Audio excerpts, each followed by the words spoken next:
성도의 인사 같이 나눌까요? 영혼이 잘 되고 범사도 형통하기를 축복합니다.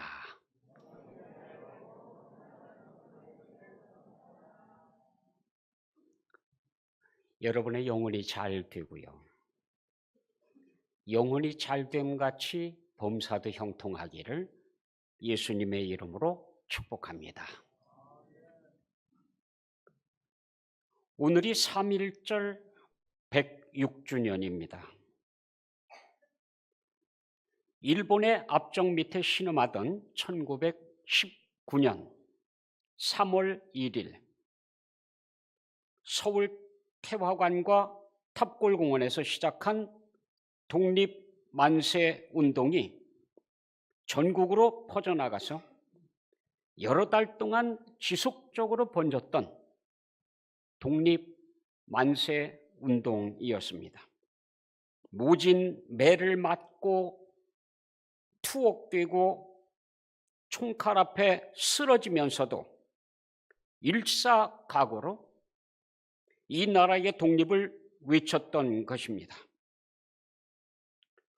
이 만세운동에 대해서 일제는 처음부터 무력으로 탄압했습니다.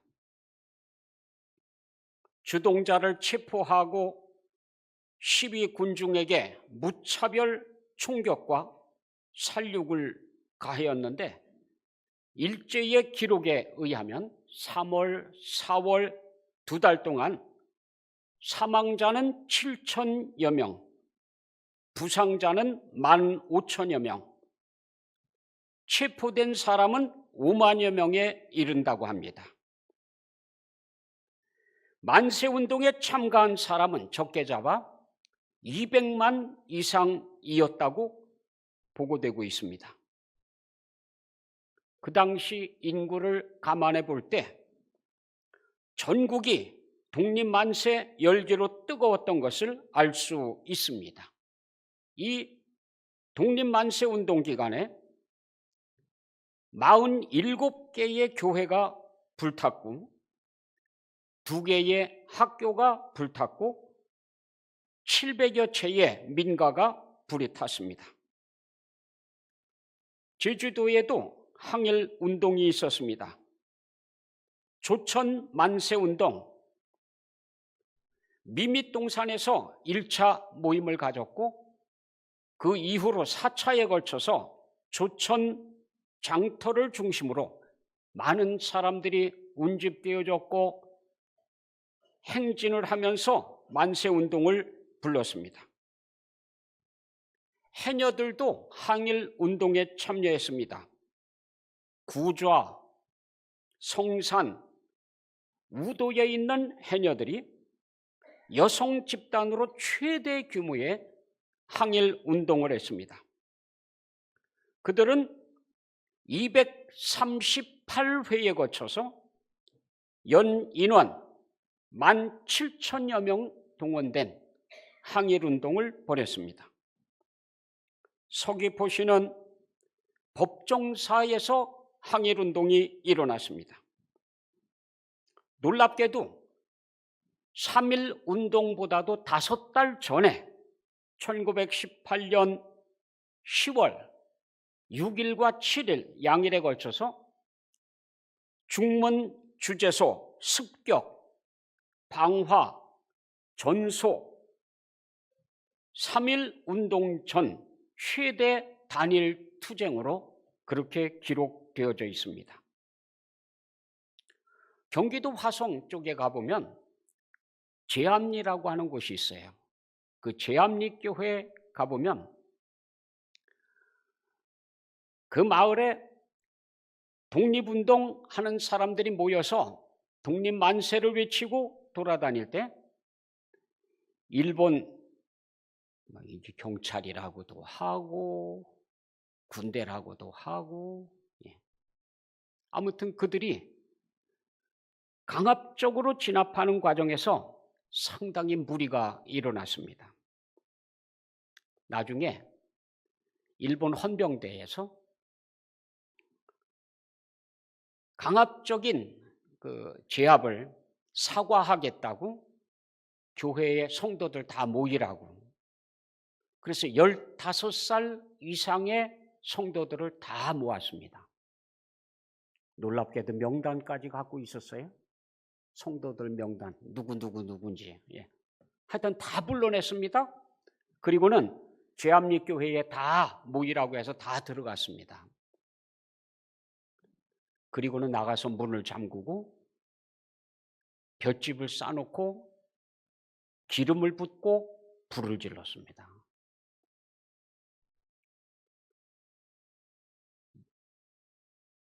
문을 부수고 뛰쳐나오는 사람들은 밖에서 총으로 쐈습니다.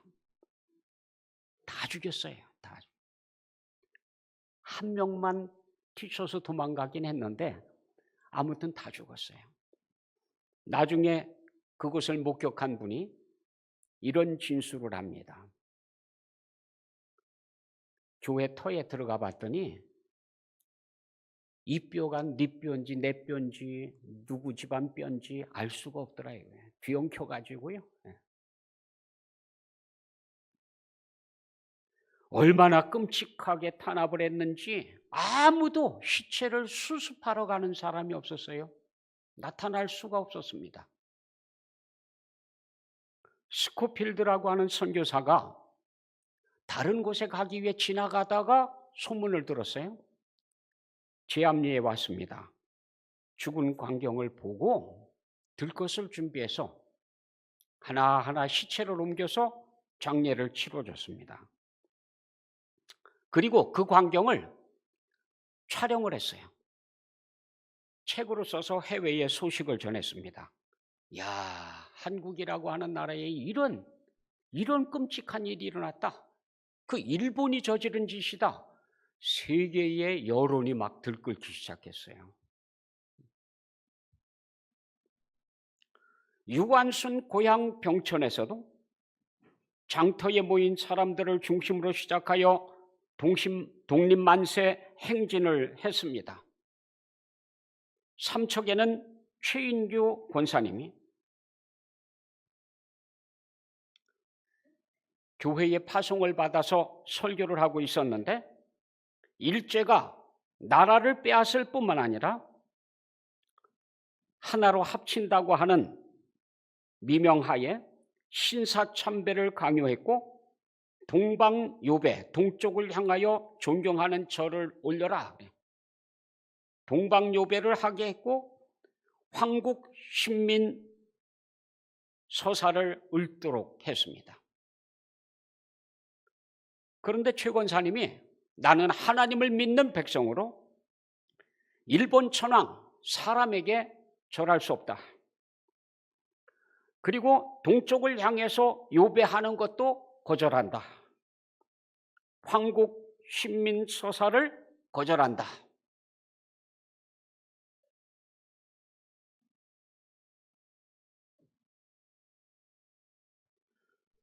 사로잡아서 결박하고 겁박하고 금지시키고 그럼에도 불구하고 끝까지 고집을 부리자 붙잡아다가 똥찌개를 집어가지고 동네로 다니면서 소리소리 치라고 했습니다. 나는 신사참배를 거부한 최인교다라고 소리를 지르라는 거예요. 그래도 안 되니까 붙잡아다가 때렸습니다.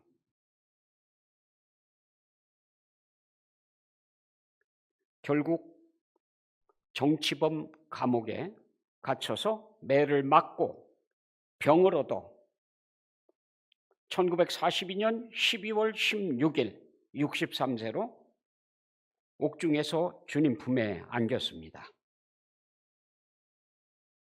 신사참배를 거부하고 똥찌개를 쥐고 거부했다고 소리소리 지르고 다니고 창피했을까요? 아니, 그런 우리 신앙의 선배가 창피합니까?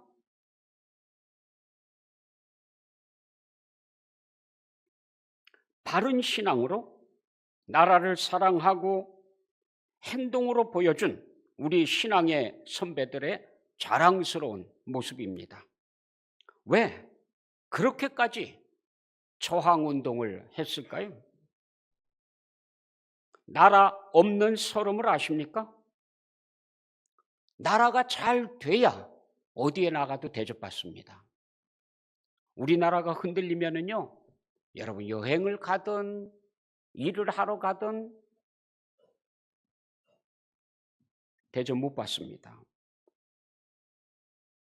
나라를 잃고 나면 서러움밖에 남는 게 없습니다. 잃어버리고 나서 눈물 흘리지 말고 지킬 수 있을 때 지키는 것이 현명하지 않겠습니까? 조선 선조 때 일본은 전쟁 준비를 다 끝냈습니다. 소문이 들려옵니다. 진짜인지 가서 좀 파악해가지고 와라.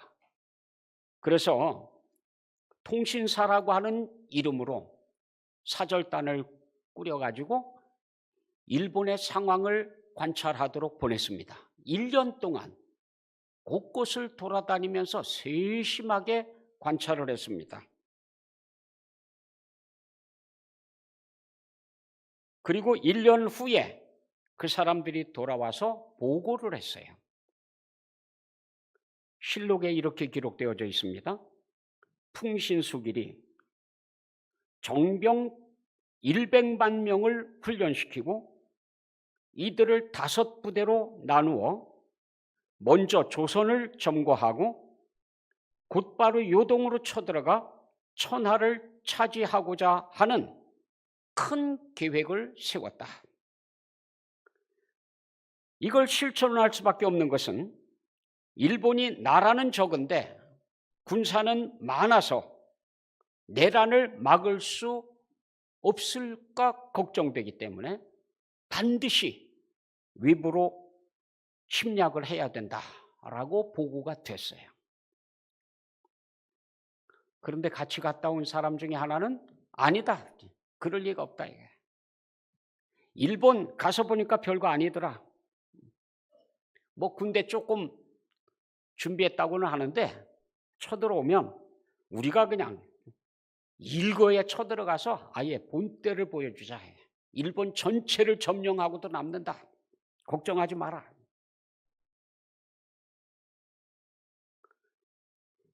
양쪽이요 보고를 하는데 전쟁이 일어난다, 일어나지 않는다, 쳐들어온다, 안 쳐들어온다, 있다, 없다, 그냥 막 난리. 같은 광경을 보고 같이 준비되어진 위기를 보고 와서 보고를 반대로 해, 반대로. 왜 그랬겠어요? 당파 싸움에. 너희들이 그렇게 보고하면 우리는 반대로 보고한다.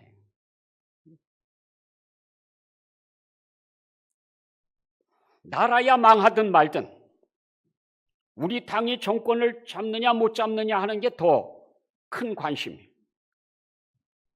적어도 10만이라도 군대를 준비하자. 부국 강병책을 내놓아도 아무도 관심이 없어요. 왜군이 부산에 상륙했습니다. 4일 만에 일본군이 쳐들어왔다고 보고가 도착이 됐습니다. 일본군이 한양을 점령하는 데는 20일도 걸리지 않았습니다. 군대고 뭐고 정권을 잡고 누가 왕에게 인정받느냐 그것만 가지고 디리다 싸우고 있으니 뭐 아무것도 준비가 안 됐어요. 일본군이 파죽지세로 올라오는 것을 들으면서 야 이러고 있다가 큰일 나겠다. 그래서 군대를 모집을 합니다. 전쟁이 일어났습니다. 싸울 사람들 좀 모여주십시오. 기록에 보니까 수백 명이 모였대요. 수백 명이. 그거 가지고 싸울 수 있어요? 부랴부랴 도망을 치는데 백성들이야 침략을 당하든 말든 죽든 살든 상관도 안 하고 자기들만 살겠다고요. 왕하고 그 주변에 있는 대신들이 도망을 가는 거예요. 도성을 버리고 도망을 가니까 백성들이 그 모습을 보고 화가 났어요. 그래서 실제 한양성에 불을 놓은 것은 우리 백성들입니다. 이게 나라냐 이게. 백성들 죽으라고 내버리고 도망치는 이게 나라냐 이거예요. 정말 다행인 것은 그래도 해군 이순신 장군이 있어서 정신이 아니라 준비된 무기와 장비로 싸운 현실주의자입니다. 유성룡 신분을 뛰어넘는 실용적 개혁과 군량 및 조달로 전쟁을 치렀습니다. 거기에 힘을 얻어서 각지에서 일어난 의병장들 덕분에 땅을 지키자는 의식이 불이 붙었습니다. 그런데 조정에서는요, 영웅들조차도 그냥 두지를 않아요. 이순신을 모함해서 삭탈관직하고 그나마 마지막 전투에서 전사했습니다.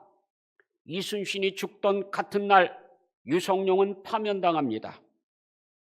의병장들 중에서 단 한 명도 공신으로 인정받은 사람은 없습니다. 다 초야에 묻혔습니다. 대신 선조의 도주 행렬에 그를 수행했던 120명, 이 사람들만 공이 있다고 논공 행상 전부 다 차지했어요. 선조는 나라를 지키고 백성들의 목숨을 지켜낸 피 뿌린 군인들보다는 자기 곁에서 알랑알랑했던 사람들, 그 사람들에게 모든 공로와 상을 다 줍니다. 그러니 이게 나라가 지켜지겠어요? 지속할 수 있겠습니까? 30년 뒤에 또 사건이 생깁니다. 이번에는 청나라가 쳐들어옵니다. 병자호란이죠. 아니 이렇게 싸울 준비도 안 하고 이런 나라가 싸울 수가 있겠어요? 도망 다니라고 바쁘죠.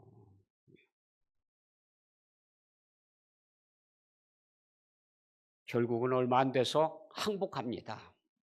왕이 직접 청태조 앞에 나가서 309곳 한 번 절할 때마다 3번 엎드려서 머리를 땅에 댔는 거예요. 그것도 그냥 대는 정도가 아니라 두들겨야 돼요.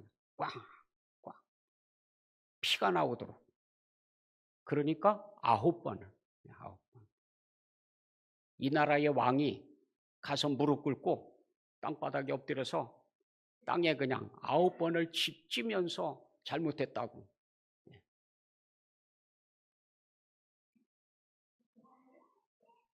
백성들은 50만에서 60만 정도가 그 추운 때에 만주로 끌려갔습니다. 그 이후에도 정신을 못 차려요.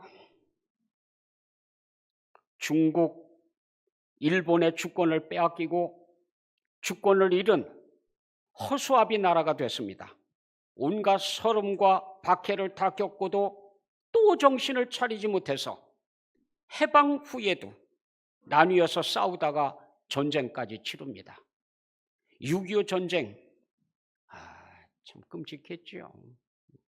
우리가 지킨 겁니까? 전쟁도 끝났습니다. 이제 좀 살만하니 또 싸워요 또. 자, 예. 지금 위태위태합니다. 풍전등화입니다. 충신과 간신을 구분하는 기준이 각각 다르긴 하지만 결과적으로 백성을 버리고 역사에 죄를 지으면 그게 간신이에요, 간신. 암만 그럴듯하게 선전을 하고 떠들고 그래도요, 간신입니다. 지금 우리나라는 진정한 위기 가운데 섰습니다. 나라야 망하든 말든, 사회야 무너지든 말든, 북한의 속국으로, 중국의 속국으로 가더라도 내가 힘을 쥐면 그만이라는 위험한 생각을 하는 사람들이 너무 많이 뿌리박고 있습니다. 이 나라 민주주의 근간을 뿌리 뽑겠다고 사회 구석구석에 점령에 들어가서 진지를 구축하고 자리를 틀고 있는데 아직도 국민들은 위기를 느끼지 못하고 있습니다. 아직도 우리나라가 든든하고 안전한 줄 알고 있어요. 교회는 어떻고요? 지금 교회의 목을 조이고 있는데도 흥청망청 파티나 즐기느라고 난리. 나만 안 잡혀가면 된다고. 우리 교회만 부서뜨리지 않으면 된다 그겁니까?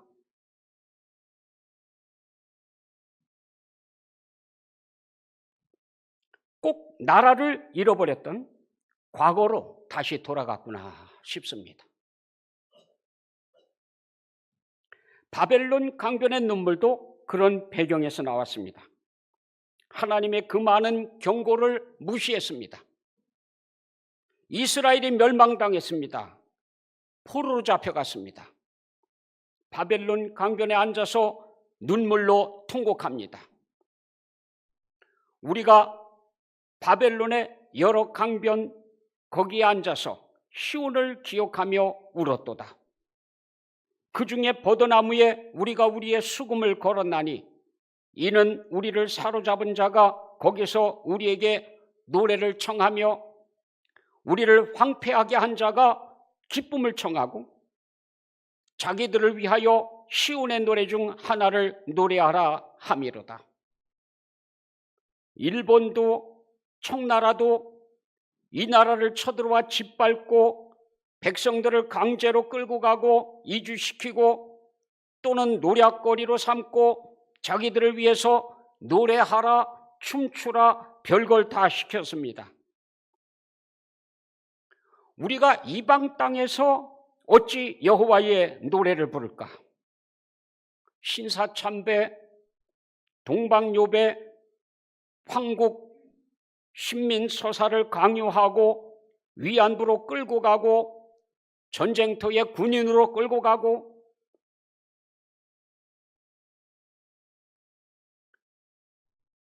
그때 공식적으로 교회에서는요 이거 다 받아들였습니다. 예배 시간에 신사참배하고 다 했습니다.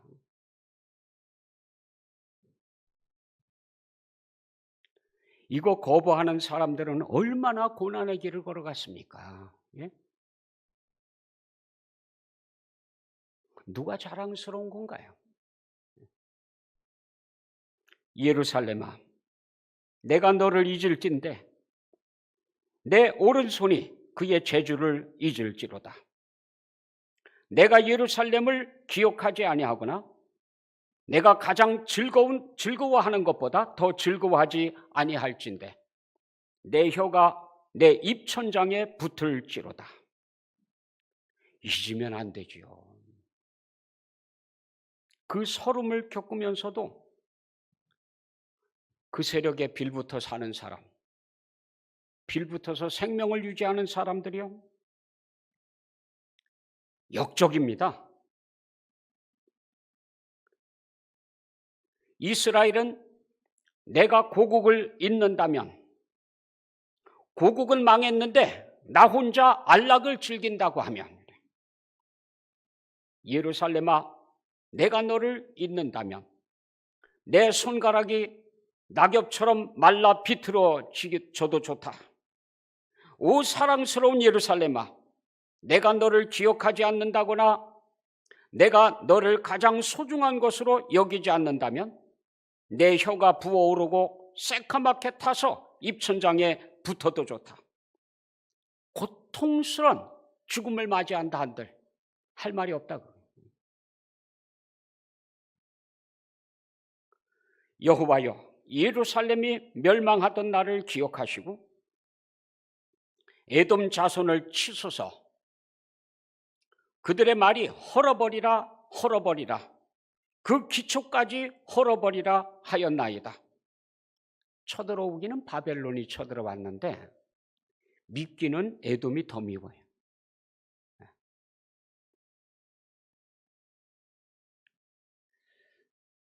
물론 히스기야 왕 때에 히스기야가 죽을 병에 걸렸습니다.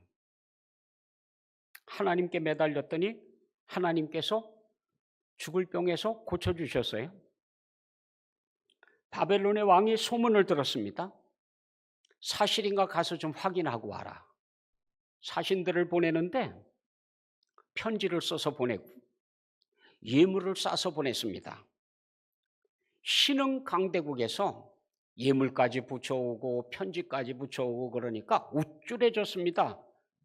아니, 그런 사신들이 오면 당연히 이건 내가 한 게 아니라고, 전능하신 하나님께서, 창조주 하나님께서 나를 죽을 병에서 고쳐주셨다고 하나님께 영광을 올려드려야 정상인데 그게 아니고요, 우쭐해졌습니다.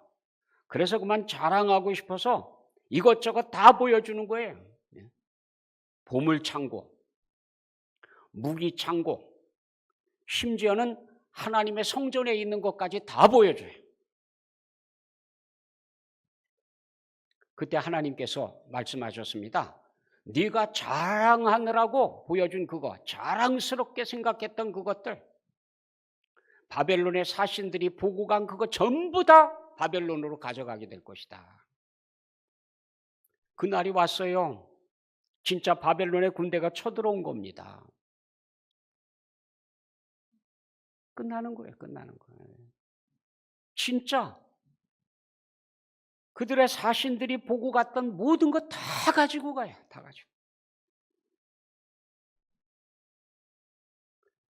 그렇게 정신 차리지 못하고 있는 것도 참 마음 아프고 안타까운데, 아니 근데 그 에돔 사람들, 그 가까이에 살고 있었던 에돔 사람들이요,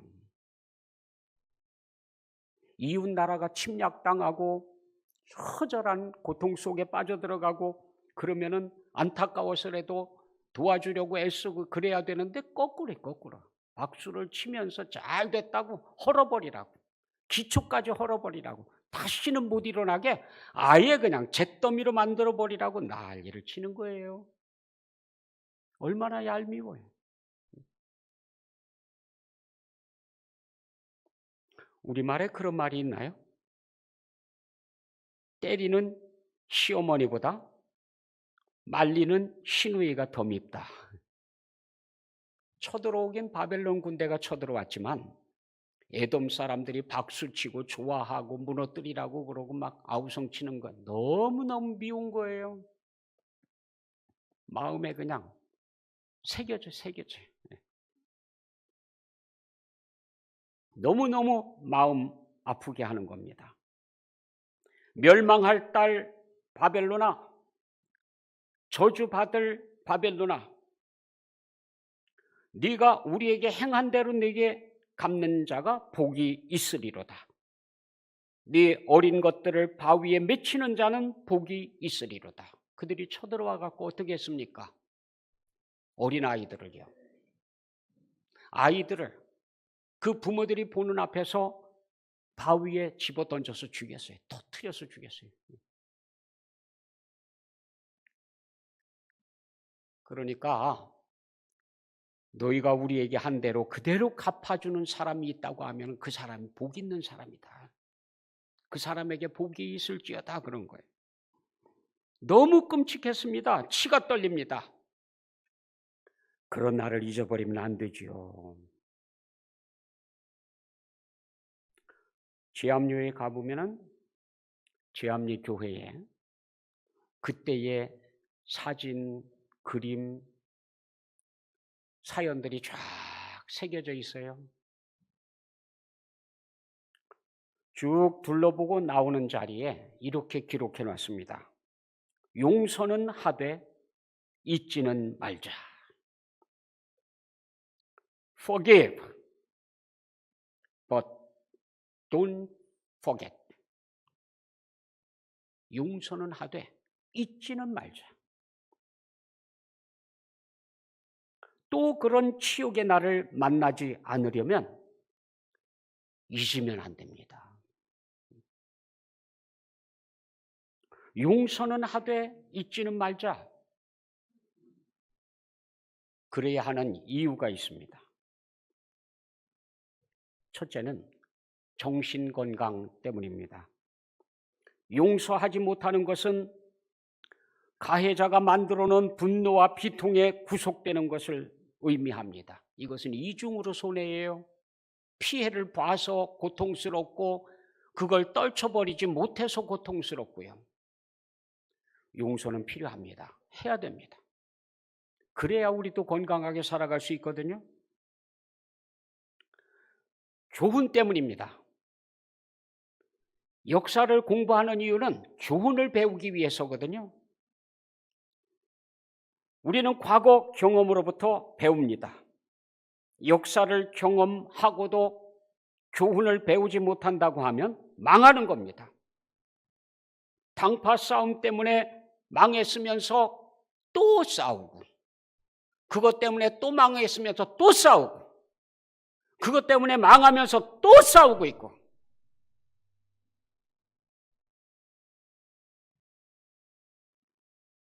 동일한 실패를 되풀이하지 않기 위해서 우리는 역사를 공부합니다.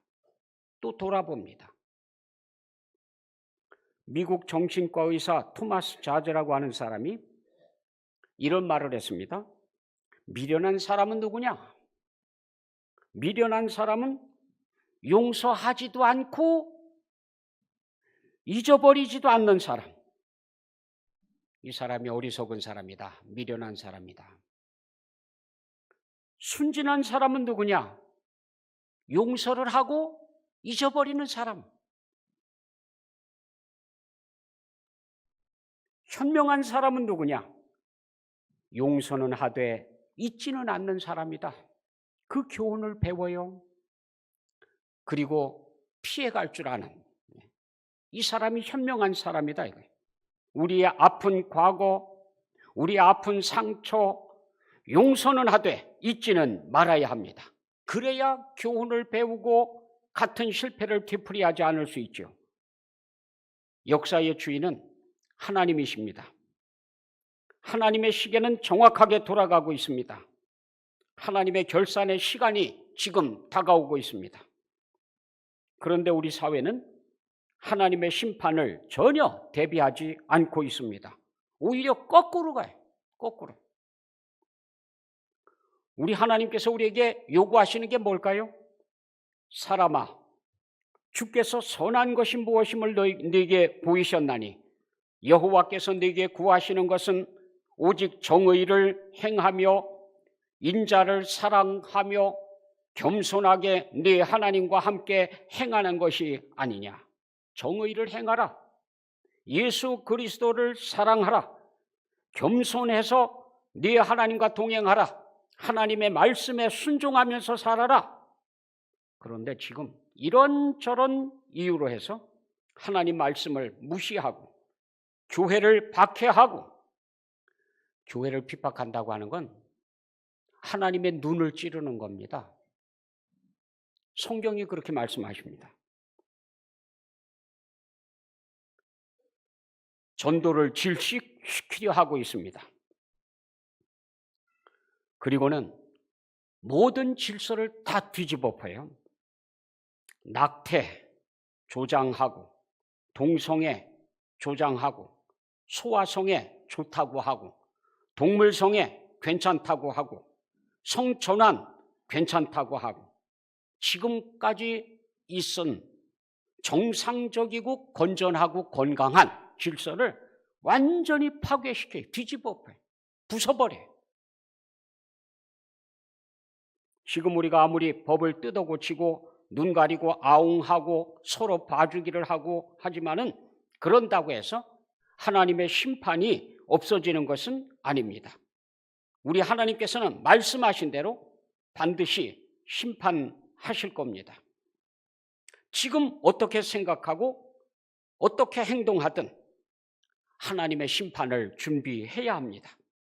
지금은 악하고 음란한 시대입니다. 우리는 지금 음란한 바벨론 강변에 앉아 있습니다. 하나님의 심판이 다가오고 있습니다. 째깍, 째깍, 째깍.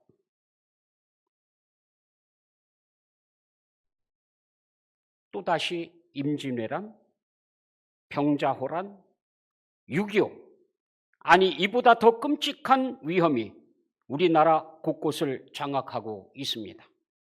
학교, 공무원, 일자리, 국회, 검찰, 법원, 경찰. 지금 우리는 이 땅 정부와 불법한 자들과 음료의 바벨론 강변에 앉아 있습니다. 우리야말로 통곡해야 합니다. 하나님의 구원하심을 믿고 바벨론 강변의 통곡의 노래를 부를 수 있는 여러분이 되시기를 원합니다. 기도하겠습니다. 사랑의 아버지 하나님, 이 시간 주 앞에 저희들이 앉습니다. 주님의 날을 기다릴 수 있게 해주시고 준비할 수 있게 해주시고 택함 받은 하나님의 자녀들로 살아갈 수 있도록 은혜로 감싸 주옵소서. 예수 그리스도의 이름으로 기도드립니다. 아멘.